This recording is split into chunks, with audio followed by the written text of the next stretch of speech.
அஸ்ஸலாமு அலைக்கும். Hi friends. இன்றைக்கி வந்து டாப் ஸ்டிச்சிங் தான் நம்ம பார்க்க போகிறோம். இப்போ என்ன பண்ண போகிறோம் அப்படின்னா, ஃபஸ்ட்டு நம்ம கேன்வாஸ் எடுத்துக்கிறோம். கேன்வாஸில் அந்த பாடி டிசைனில் கட் பண்ணி இந்த மாதிரி ரெடி பண்ணி வச்சு, இந்த மாதிரி நம்ம டாப்பில் ஃபஸ்ட்டு ஃப்ரண்ட்டோ பேக்கோ ஏதாவது நடுப்புற நாட்ச் பண்ணி அதில் அந்த பின் குத்தி இதை வச்சு கட் பண்ணி தைச்சி எடுத்துக்கிறோம். அப்புறம் இந்த மாதிரி அந்த நெக்கை கட் பண்ணதுலேருந்து ஒரு 1/4 இன்ச் விட்டு கட் பண்ணி துணியை எடுத்துகிட்டு இந்த மாதிரி ஃபுல்லாக நாட்ச் பண்ணி விட்டுட்டு, அழகாக அந்த முக்கோண ஷேப் வர இடத்துலலாம் நல்லா கொஞ்சம் பெருசாக நாட்ச் பண்ணி விட்டுட்டு அப்புறம் மடக்கணுன்னா அழகாக ஃபினிஷிங் நல்லாயிருக்கும். மடக்கி அந்த ஓரத்தில் அந்த படிமான தையல் மாதிரி போட்டு எடுத்துக்கணும். நம்ம படிமான தையல் போட்டுட்டு அடுத்த தையல் கழுத்து தையல் போட தேவையில்லை. இன்ஷால்லாம் கடைசியாக நம்ம வந்து ஹெம்மிங் பண்ணி எடுத்துகிட்டா அழகாக இருக்கும். அதனால் நம்ம கையால் ஹெம்மிங் பண்ணுறது நல்லது. சூப்பராக இருக்கும், நீட்னஸாக இருக்கும். நம்ம கஸ்டமருக்கு அது ரொம்ப பிடிக்கும். இன்ஷால்லா நீங்களும் ட்ரை பண்ணி பாருங்கள். அவ்வளோதான், இந்த இடத்துல தான் நான் ஹெம்மிங் பண்ணணும்னு சொன்னேன். இதேமாரி அடுத்த டாப்பையும் ரெடி பண்ணி எடுத்துக்கிறோம். ஓகேவா, ரெண்டுத்தையும் ரெடி பண்ணி எடுத்தாச்சு. இப்போ வந்து ஷோல்ட்ரு ஜாயின் பண்ண போகிறோம். ஷோல்ட்ரு அரை இன்ச் கணக்குக்கு தான் நம்ம அளவு எடுத்து தைச்சிருக்கோம். அப்படிங்கிறப்ப அந்த அரை இன்ச் கணக்குக்கு கோடு போட்டு அழகாக ஷோல்ட்ரு ஸ்லாப் மாதிரி கட் பண்ணியிருக்கேன் பாருங்கள். அப்படி ஸ்லாப் மாதிரி அந்த சைடாக அந்த அரை இன்ச் கட் பண்ணிவிட்டு இந்த 2 ஷோல்டரையும் நம்ம அழகாக இப்போ பிடிச்சி எடுத்துக்கிறோம். ஷோல்ட்ரு ஜாயின் பண்ணியாச்சு. இப்போ அந்த ஷோல்ட்ரு வந்து ஸ்டிஃபாக நிற்கணும். சில பிள்ளைங்களுக்கு அது முட்டிட்டு நிற்கும். அது இல்லாமல் இருக்கிறதுக்காக நம்ம இன்ஷால்லா அதுக்கு மேலேயே தையல் ஓட்டுறோம்.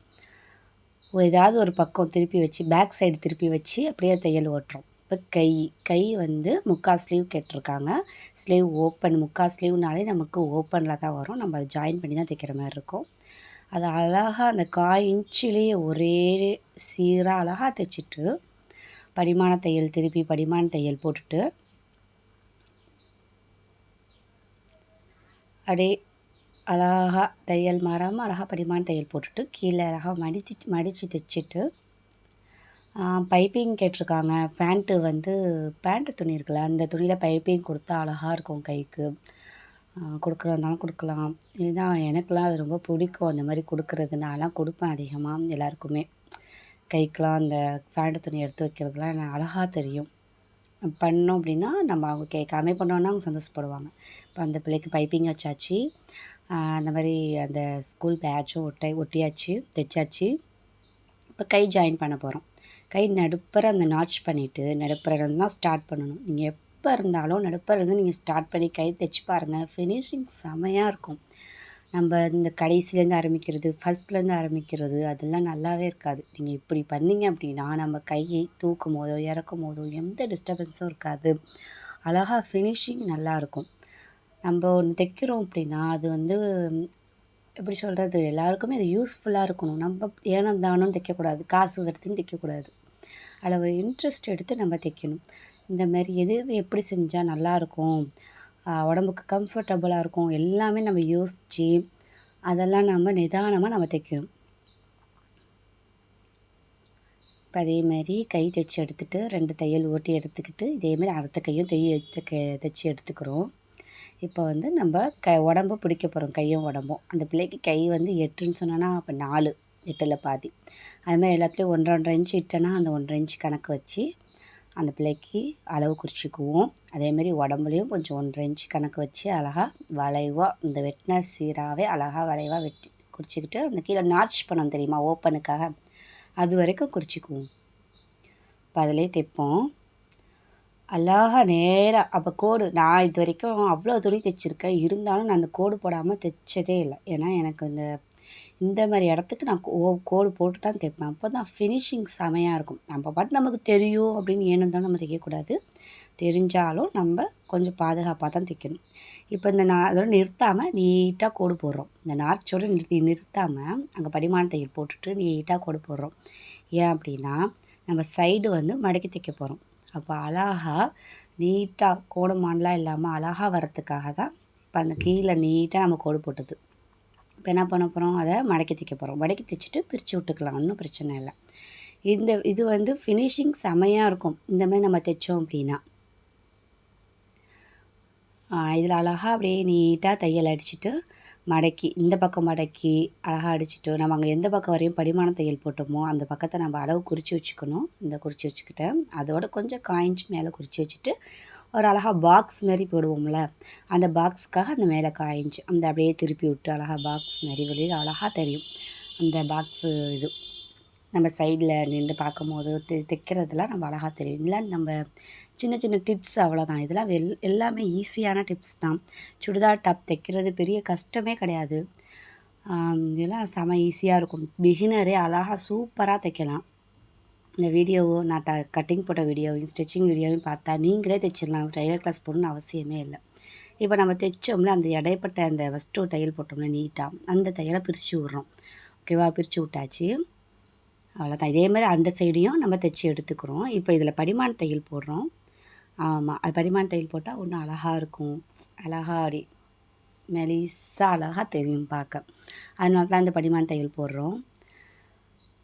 இதை தைச்சிட்டு இதே மாதிரி அடுத்த பக்கத்தையும் நம்ம ரெடி பண்ணிக்கிறோம். ரெடி பண்ணி எடுத்தாச்சு. இப்போ கீ சைடில் அவங்க வளைவு கேட்டாங்கன்றனா அதுக்காக நான் 1.5 இன்ச்சுக்கு கிராஸ் பீஸ் எடுத்து வச்சுருக்கேன்.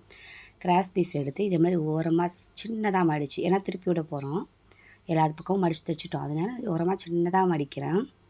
மடிச்சுட்டு அந்த ஓரத்துலேயே அழகாக ஒரு 1/4 இன்ச்சுக்கு அழகாக தைக்கிறோம். 1/4 இன்ச் துணியும் 1/4 இன்ச் மெயின் கிளாத்தும் 1/4 இன்ச் தான், கிராஸ் பீஸும் 1/4 இன்ச்சுக்கு அழகாடி நல்ல பக்கம் வச்சு தைக்கிறேன். நல்லா கவனிச்சிக்கோங்க. வெளிப்பக்கம் ஓகேவா? வெளிப்பக்கத்தில் வச்சு நான் தைச்சிக்கிட்டு இருக்கேன். அப்படியே நம்ம அதை உள் பக்கத்தை திருப்பி விட போகிறோம். அதனால் நாட்ச் பண்ணி விட்டு திருப்பி விட போகிறோம். இதேமாதிரி இந்த பக்கமும் லைட்டாக மடக்கி தைச்சி படிமான தையல் போட்டு எடுத்துக்கிட்டு இப்போ நாட்ச் பண்ண போகிறோம். ஃபுல்லாக நாட்ச் பண்ண போகிறோம். அழகாக அப்போ தான் வளைவு அழகாக வரும். நீங்கள் எப்போ நாட்ச் பண்ணி திருப்புறதா இருந்தாலும் எந்த ஷேப் இருந்தாலுமே நீங்கள் நாட்ச் பண்ணி திருப்பினீங்க அப்படின்னா ஷேப் செமையாக அழகாக சுருக்கம் இல்லாமல் சூப்பராக வரும். இப்போ அழகாக இதேமாதிரி மடக்கிக்கிட்டு ப்ளவுஸ்க்கு தைப்போம்ல நெக்கு அதே மாதிரியே தைக்கணும். அழகாக மடக்கிக்கிட்டு நல்ல பக்கத்துலேயே தான் வச்சுருக்கேன். ஆனால் அந்த பக்கம் தைக்கிறேன், மடக்கின பக்கம் தான் தைக்கிறேன், துணி பக்கம் தைக்கலை. அது நல்லா பார்த்துக்கோங்க. நான் துணியை மடக்கினேன்னா அந்த பக்கமாக தான் தைச்சிட்ருக்கேன். ப்ளவுஸுக்கு நம்ம இப்படி தான் நெக்கு தைப்போம். அதேமாதிரி செய்கிறேன். ஏன்னா சூப்பராக ஃபினிஷிங் மடக்குனா அழகாக இருக்கும். இதே நீங்கள் சும்மா மடக்கி பாருங்களேன், இந்த வளைவு ஷேப்புக்கு ஒரு மாதிரியாக ஒரு பக்கம் சுருண்டு நிற்கும், அசிங்கமாக நிற்கும். ஆனால் இது இப்படி இருக்காது. இப்போ நான் சொல்கிறேனே, நம்ம ஏனம் தானும் தைக்காமல் நம்ம கஸ்டமருக்கு நம்ம பார்த்து நம்ம தைச்சி கொடுத்தோம் அப்படின்னா, இன்னும் ஃபஸ்ட்டு நான் 4 பேருக்கு தைச்சேன். என் தையலை பார்த்துட்டு அப்புறம் 40 பேர் வந்தாங்க. அப்புறம் இப்போ நிறையா பேர் வந்துக்கிட்டே இருக்காங்க. இப்போ நானே ஒரு பிஸியான டெய்லராக ஆகிட்டேன். எனக்கே ஆச்சரியமாக இருக்குது. ஒரு வருஷத்தில் நம்ம பிஸியான டெய்லராக ஆகிட்டோமே, ஒரு வருஷம் தான் ஆகுது நம்ம வீட்டில் ஷாப் ஓப்பன் பண்ணி அப்படின்ட்டு. இப்போ இது மாதிரி உள்பக்கம் மடக்கிறோம். உள்பக்கம் மடக்கிறோம். ஓகேவா? இது வெளிப்பக்கம் இல்லாமல் உள்பக்கம் மடக்கிக்கிட்டு ஃபஸ்ட்டு படிமான தையல் போடுறோம். அந்த ஓரத்தில் மடக்கிறோம்ல அந்த நல்ல வெளிப்பக்கத்துக்கும் உள் பக்கத்துக்கும் படிமான தையல் ஃபஸ்ட்டு ஓட்டுறோம். இந்த மாதிரி நம்ம தையலை பார்த்து தானாகவே நம்மளை தேடி வரணும். அந்த அளவுக்கு நம்ம நீட்னஸாக தைச்சி தரணும். நம்ம பாட்டு அவசரம் தைக்கக்கூடாது. நம்ம வேணால் உங்கள்கிட்ட டைம் கேட்டுக்கலாம். டைம் கேட்டுக்கிட்டு நீங்கள் நிதானமாக தைச்சி கொடுங்க. ஒன்றும் அவசரம் இல்லை. அர்ஜெண்ட்டாக தைக்கணும்னு கண்ணாமல் தைச்சி கொடுத்துடாதீங்க. உங்களை கஸ்டமர் உங்களை வெறுக்கிற அளவுக்கு நீங்கள் நடந்துக்காதீங்க. இப்போ அடுத்த தையல் போட்டுறோம். அவ்வளோதான்.